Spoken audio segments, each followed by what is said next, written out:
várias possibilidades, de diversas maneiras poderia se falar do rosário e da oração do terço.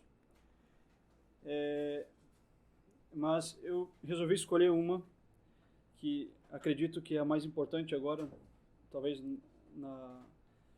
no momento que nós nos encontramos, tanto na nossa sociedade, que propõe tanta distração e é tão fácil se distrair, né? Quanto também em relação à santidade pessoal de cada um, para que o terço seja realmente algo de convicto na vida de cada um de nós, que ele seja realmente uma arma diária a ser usada, né? E que ele seja realmente algo do qual nós não abrimos mão na nossa vida espiritual. E para fazer isso, não é possível simplesmente só falar do terço. É preciso compreendê-lo no ambiente inteiro da nossa vida espiritual, no ambiente inteiro da nossa vida de oração e de amizade com Deus. E uma vez que os princípios pelos quais nós devemos rezar o terço estão claros, estão assimilados pelo nosso espírito, aí então o terço se torna para cada um de nós uma convicção e uma realidade profunda, do qual a gente não abre mão, porque sabe que é uma arma poderosa. Para fazer isso, nós precisamos subir até os princípios mais altos, ou talvez os mais importantes da nossa religião, e começar realmente do início. Ou seja, se perguntando, em primeiro lugar, por que é que Deus me criou e por que é que nosso Senhor Jesus Cristo me redimiu. A glorificação da Santíssima Trindade é o fim absoluto da criação do mundo e o fim absoluto da redenção e da santificação do gênero humano. Ou seja, o homem foi criado para dar glória a Deus. O homem e toda a criação foram feitos para dar glória a Deus, dar glórias à Santíssima Trindade, ou seja, prestar um louvor à Santíssima Trindade, né? E assim, Santo Inácio vai dizer, né, o homem foi feito para conhecer, amar e servir a Deus, e assim salvar a sua alma, ou seja, no fundo, dar glória a Deus, prestar o louvor que lhe é devido, e assim sermos amigos dele e permanecermos com ele. Então, a glorificação da Santíssima Trindade é o fim absoluto da vida de toda a criação e também é o fim da redenção e da santificação do gênero humano, né? Operada por nosso Senhor Jesus Cristo. Esta glorificação, toda a criação presta à Santíssima Trindade pelo cumprimento da finalidade para a qual foi feita. Uma pedra dá louvor a Deus, um cachorro dá louvor a Deus, as árvores, as plantas, todas prestam louvor a Deus, cumprindo com a finalidade para a qual elas foram feitas. Uma pedra sendo uma pedra e fazendo aquilo que uma pedra deve fazer, ficar onde ela está, ou servir para alguma coisa, para o homem, ela presta um culto de louvor a Deus. A criação inteira presta um culto de louvor a Deus, fazendo aquilo para o qual foi feito. Nós vamos retornar a isto, mas isso desde agora já é um princípio importante. Toda a criação rende um culto à Santíssima Trindade, cumprindo aquilo para o qual foi feito, agindo na finalidade da sua criação. E o homem, por ser uma criatura racional, tem ainda a consciência da finalidade das suas ações, sabe dirigir as suas ações, pode dirigir as suas ações para, assim, de maneira consciente, para o louvor e para a glória da Santíssima Trindade.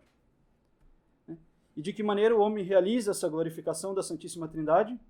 Sendo participante da vida divina.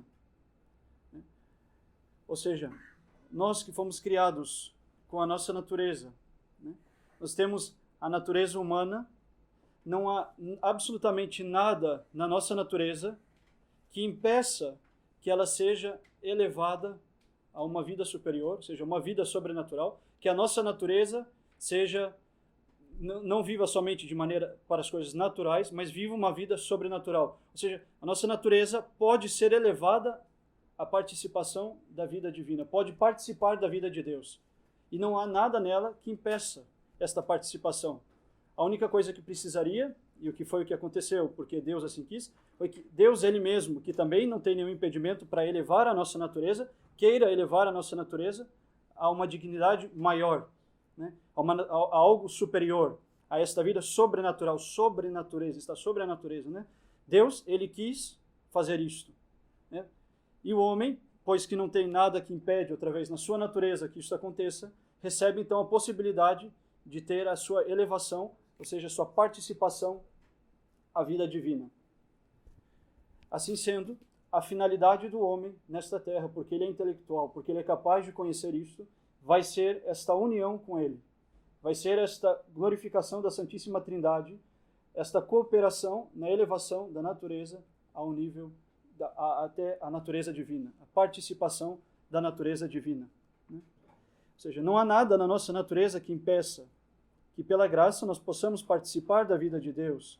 Deus eleva a nossa natureza, a sua vida íntima, e nós somos chamados a ser, pela graça, aquilo que Deus é por natureza. E de que modo nós participamos da vida de Deus? De que modo que Deus escolheu que nós participássemos da sua vida? Nos adotando como filhos. Ou seja, nós participamos da vida divina por meio da filiação. Nós nos tornamos filhos de Deus. A nossa natureza é elevada de simples criatura para a condição de um filho de Deus. Nós participamos da vida divina enquanto filhos de Deus. Foi por isso que nosso Senhor Jesus Cristo se encarnou, para que todo aquele que o receber tenha o poder de se tornar filho de Deus.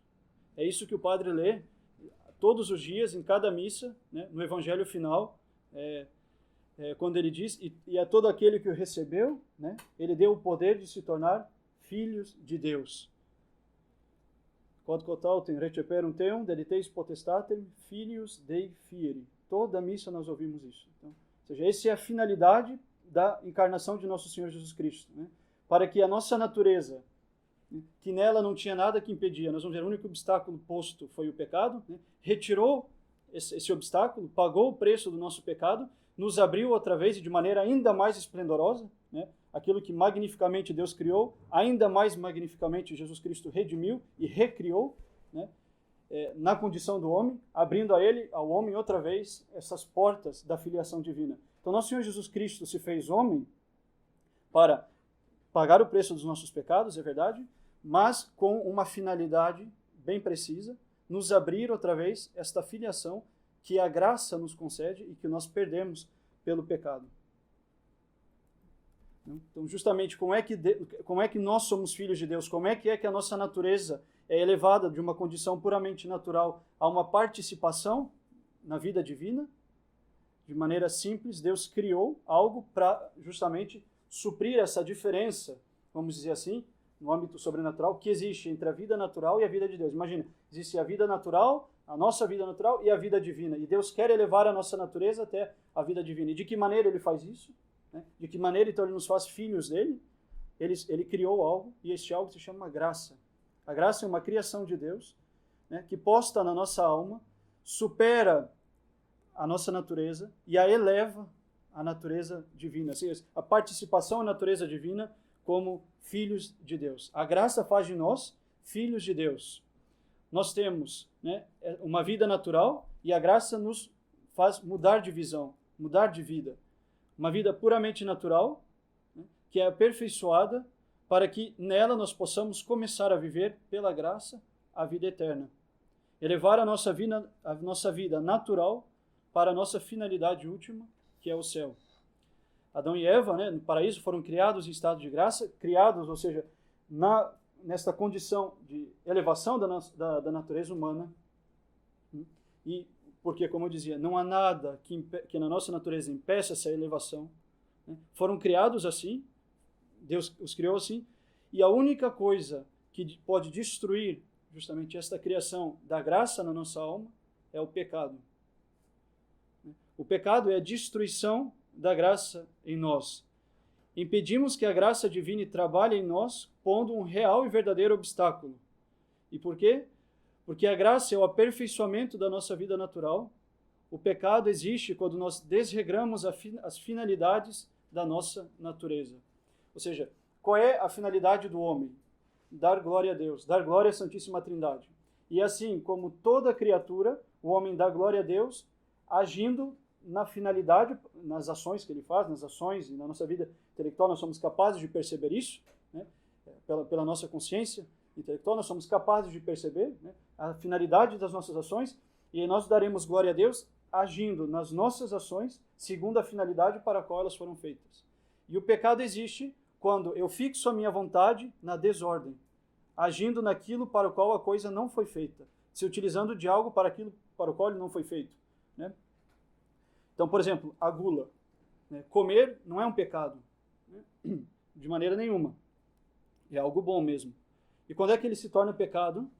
Quando eu fixo a minha vontade no alimentar-se de maneira irracional, no alimentar-se de uma maneira para a qual o alimento não foi feito, seja no exagero, ou simplesmente unicamente por prazer, ou, não sei, só comendo coisas requintadas, coisas elevadas, ou seja, nós retiramos a finalidade correta para a qual o alimentar-se foi feito, né? E assim podem pensar em qualquer outro ato humano, né? Ou seja, munido de inteligência e vontade, que o homem faz conscientemente e querendo fazer, nós podemos pensar, tudo isso o pecado vai ser um desregramento nessas ações. É fixar a nossa vontade naquilo que nós sabemos não ter sido feito para isso, né? Por isso, a gente pode identificar dessa maneira quais são os pecados, por exemplo, contra a castidade, quais são os pecados contra a temperança, quais são os pecados contra todas as virtudes, né?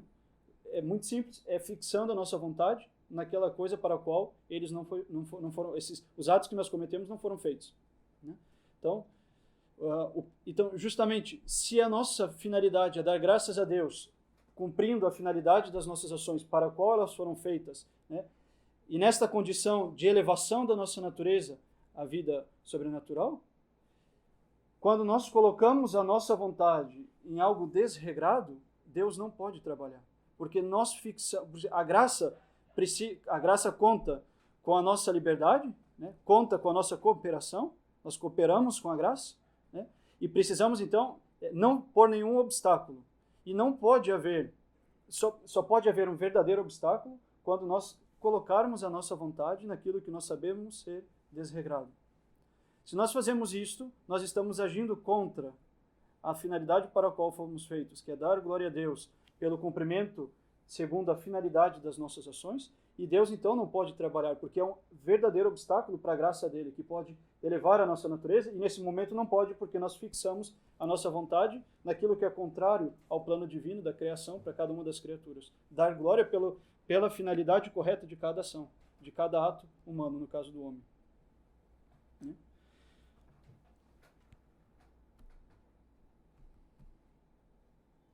Para elevar a natureza humana e a abrir as portas da filiação divina ao homem pecador, nosso Senhor Jesus Cristo se fez homem e, por meio da sua humanidade, salvou o gênero humano, libertando do pecado. Por sua paixão, morte e ressurreição, o homem pode aceder à vida eterna, não somente depois da morte, mas aqui e agora, já nesta vida. Pela graça de Deus que nos foi alcançada na cruz, nós podemos começar a viver a vida eterna sem nunca mais perdê-la. Isso é grandioso. Esse é o mistério central da nossa religião, da nossa fé. O homem foi criado num estado perfeito, num estado de graça. Deus havia criado o homem com a sua natureza elevada, já participante da vida divina, por meio da filiação. E, de repente, entrou no mundo aquilo que pôs um obstáculo ao trabalho de Deus, né? Segundo a vontade que o homem fixou no mal. Né? E assim, o plano divino, claro, foi desregrado porque foi quebrado. Quer dizer, a finalidade primeira de Deus foi desfeita porque o homem pôs um verdadeiro obstáculo, ao menos aquilo que Deus tinha previsto para o homem. Não? E o nosso pecado vai ser sempre isso. Vai ser sempre a fixação da nossa vontade naquilo que é desregrado, naquilo que vai contra a ordem, que é desordem, né?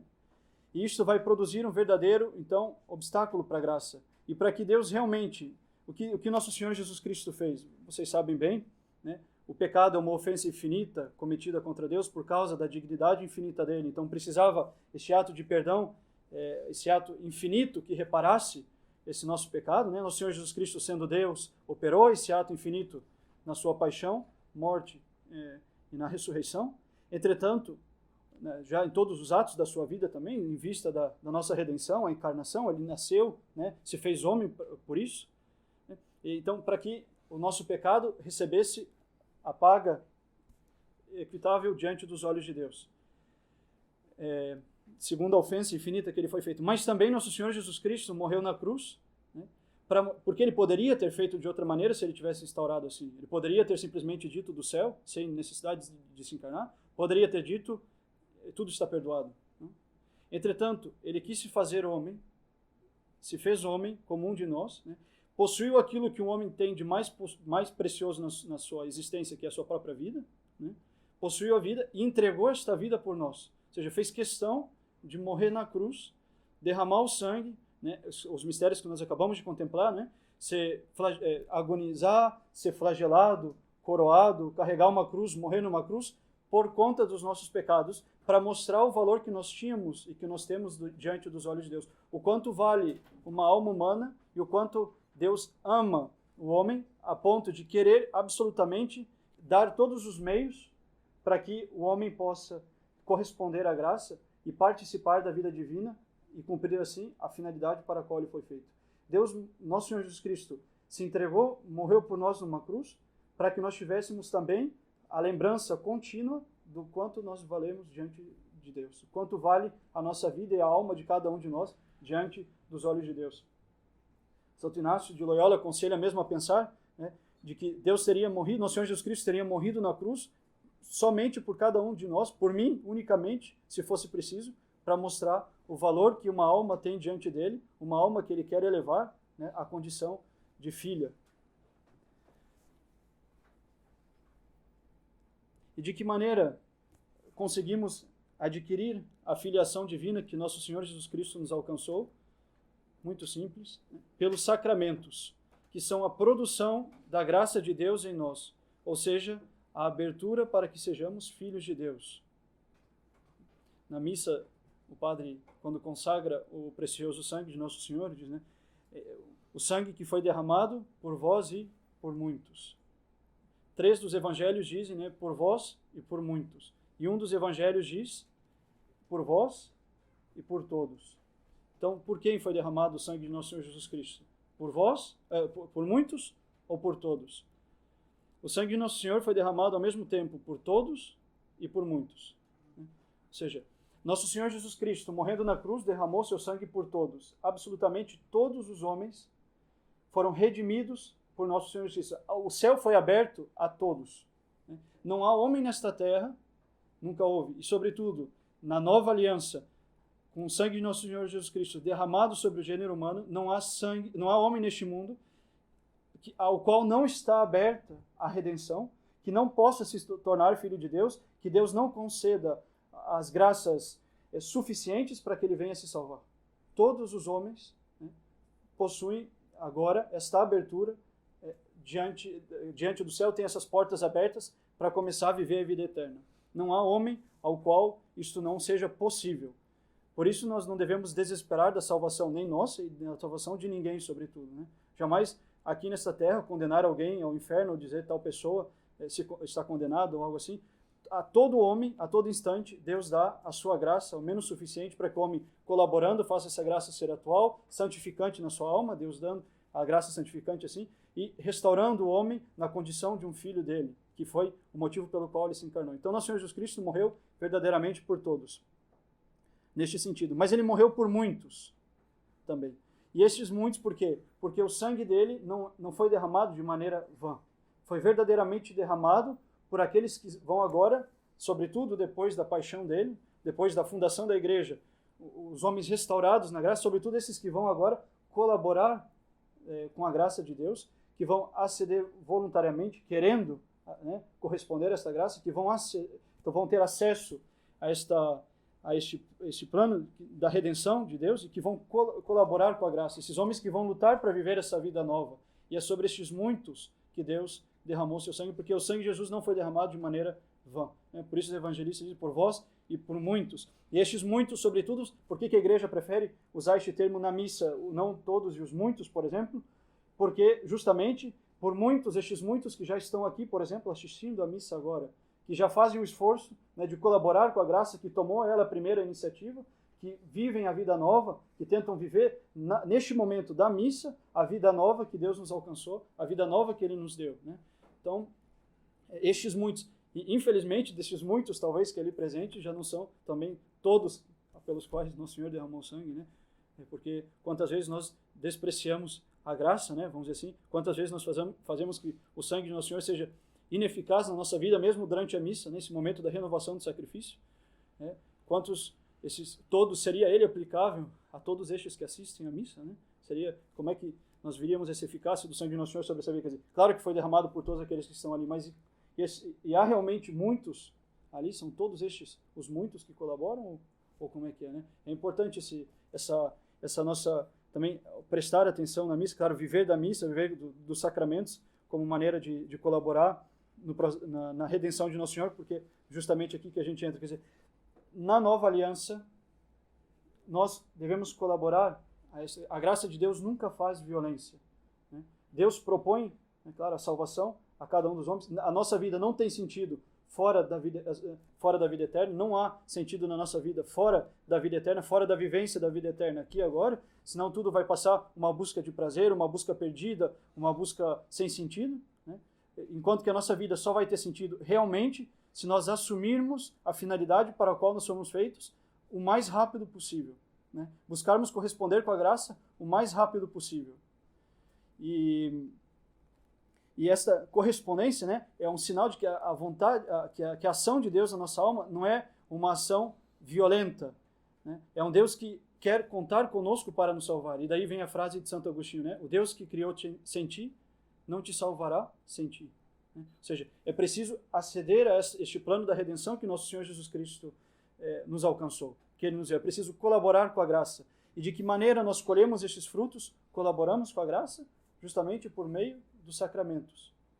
O que são os sacramentos? São esses sinais que produzem em nós a graça de Deus, né? E justamente estão todos voltados para produzir a graça e para nos fazer e aumentar em nós a vida de filhos de Deus. O batismo é a porta de entrada nesta vida. Há uma verdadeira mudança que se opera nas nossas vidas no dia do nosso batismo. Nós realmente morremos para este mundo e passamos a viver a vida eterna. E isso é magnífico. Pelo batismo, pelas águas do batismo, nós mergulhamos na morte de nosso Senhor Jesus Cristo. A nossa alma é lavada, nós realmente participamos da sua morte, né? Nós estamos sacramentalmente imergidos na sua morte. E nesta hora, o mundo todo, né, todo mundo velho, tudo isto, o homem velho em nós morre. E aí o mais importante vai ser viver de acordo com a vida nova que nos foi dada pelo batismo. Viver segundo o homem novo, que diz São Paulo, criado segundo Deus, na justiça e na santidade verdadeira. Ou seja, para nós batizados, isto tem que ser uma convicção, esta vida já encontrou morte. Nós já morremos. Todo católico batizado é um homem morto. Já morreu para este mundo, né? E agora a nossa vida deveria ser corresponder à graça de Deus, que nos eleva da nossa condição simplesmente natural e nos faz participantes da sua vida divina. Ou seja, nós já somos homens novos, criados novamente pelas águas do batismo, imergidos na morte de nosso Senhor Jesus Cristo, ressuscitados por uma vida nova, por uma vida sem fim. Por isso que nós não encontramos, por isso que a finalidade do batismo não é afogar alguém, de muito contrário, é lavar a alma deste novo batizado, para que ele possa, né, assim, participar da vida nova que Deus nos deu na cruz, que nos alcançou mais uma vez na cruz, uma vez que o homem destruiu isso pelo pecado. E não haverá mais morte verdadeira para nós, né? A morte do nosso corpo vai ser como o padre diz na missa de Requiem, né, no prefácio, que o padre sempre reza, vai dizer, aos teus fiéis, Senhor, a vida é transformada e não retirada. A vida de um católico não é retirada, ela é transformada, porque nós já verdadeiramente morremos para aquilo que mais importa, para o pecado, para este mundo.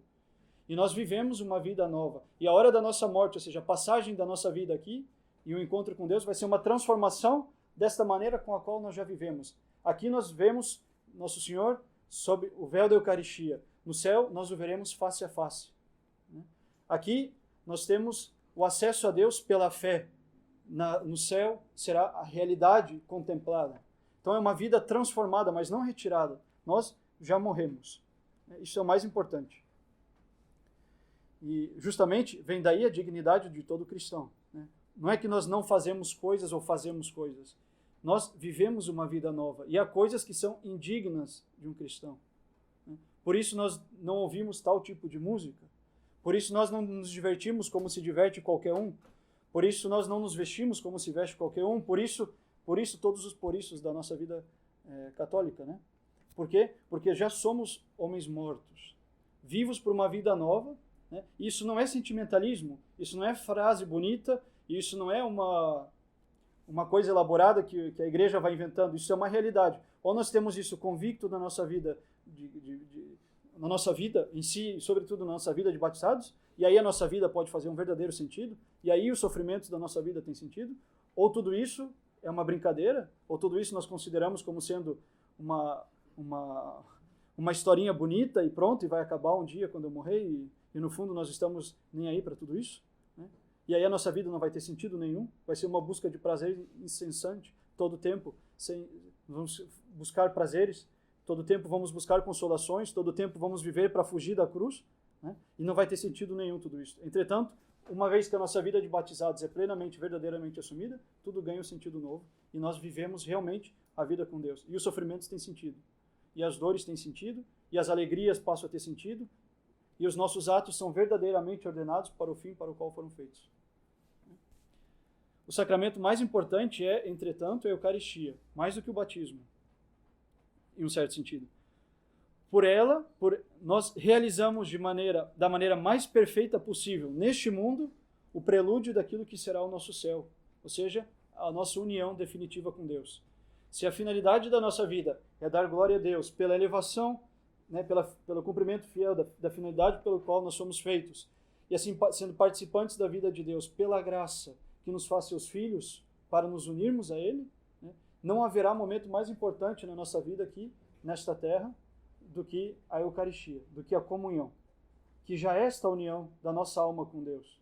Né? Em toda comunhão, em toda Eucaristia, nós nos unimos realmente a Deus. Deus vem realmente em nós e de maneira real Ele estará presente na nossa alma, né, no nosso corpo, até que o ácido do nosso estômago destrua por completo as espécies eucarísticas, mas até este momento Nosso Senhor permanece realmente, sacramentalmente conosco.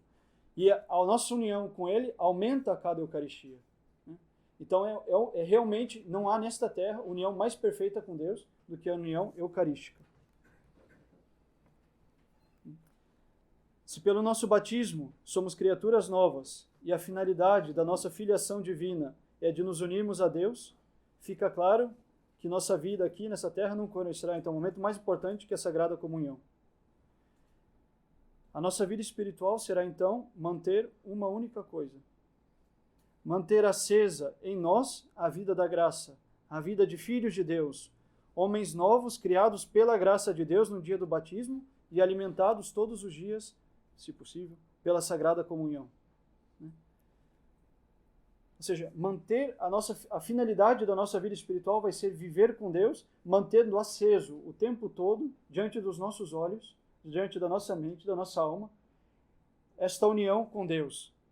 Manter esta filiação divina em nós, manter a graça de Deus presente em nossas almas. Mas de que maneira nós fazemos isso na nossa vida? Com que Deus permaneça sempre visível diante dos nossos olhos, para que nunca venhamos a nos esquecer da vida que recebemos no dia do nosso batismo. Nós mantemos acesa esta vida em nós, vivendo na presença de Deus. Ou seja, sabendo que Ele está conosco e que nós estamos com Ele, que pela graça Ele é nosso amigo e que nós precisamos corresponder para sermos amigos dEle. Que Ele morreu por mim e que eu devo ser fiel a Ele, correspondendo a tão grande graça que me fez aqui e agora, nesta vida, participante da vida divina. O segredo para a nossa vida, então, é viver na presença de Deus. E como é que se vive na presença de Deus? Por meio da elevação da nossa mente a esses princípios divinos, a esses motivos divinos que nos fazem querer continuar por Deus. Por meio da nossa elevação a estes princípios. E vocês sabem como é que se chama, então? A elevação da nossa mente, da nossa alma até Deus, se chama oração. A oração é a elevação da nossa alma até Deus. Não é repetir diversas palavras, frases, ou então ler coisas, recitar coisas. Né? Oração é elevar nossa mente até Deus, lembrar que Ele está conosco, dos feitos que Ele fez para que nós tivéssemos acesso à vida da graça e que Ele nos deu, né, por meio dos sacramentos. E nós podemos fazer essa elevação até esses princípios de duas maneiras. Uma, né, nós podemos fazer pela contemplação, sobretudo, a mais importante, ou seja, pelo exercício mental da lembrança e da consideração daquilo que Deus fez por nós. Esta é a primeira maneira, a contemplação, a meditação, né? E pela nossa voz também, proclamando e repetindo para a nossa lembrança e aprendizado aquilo que Ele fez por nós.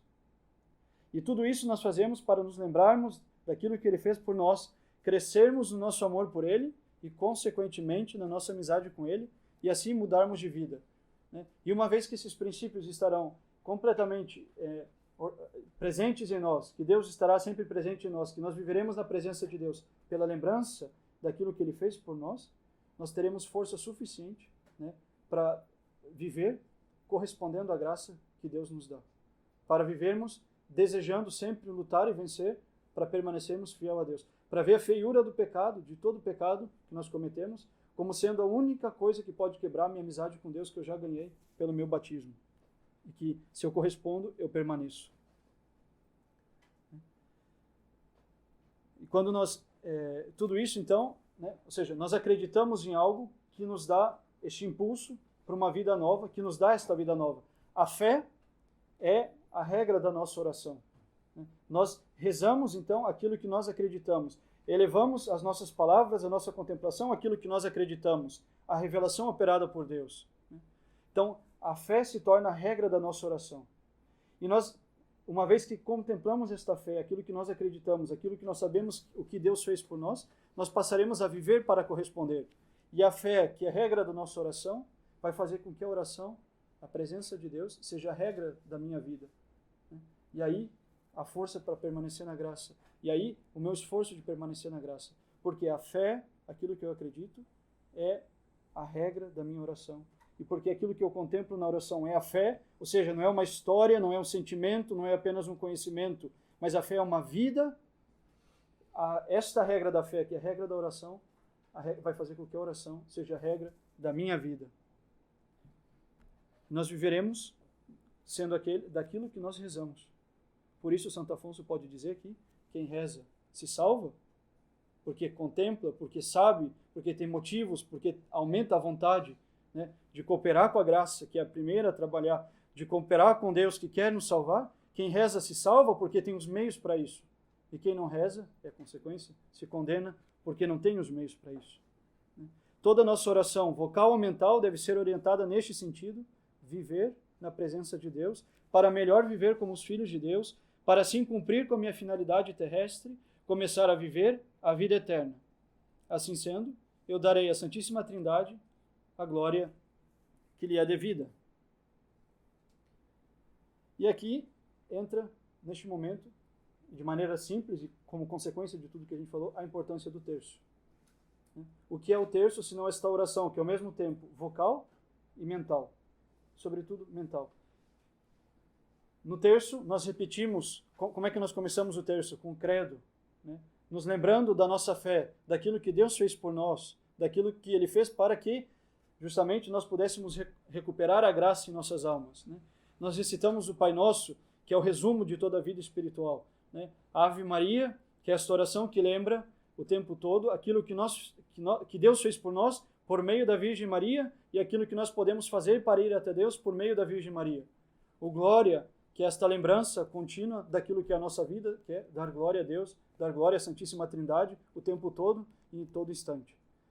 Então nós repetimos com a nossa voz, todo o tempo, aquilo que Deus operou por nós para a nossa salvação. E aí, só nisso já teríamos uma coisa muito interessante. Mas a nossa oração mais perfeita é a contemplação, é a meditação. E o terço vem trazer isto. O rosário traz isto.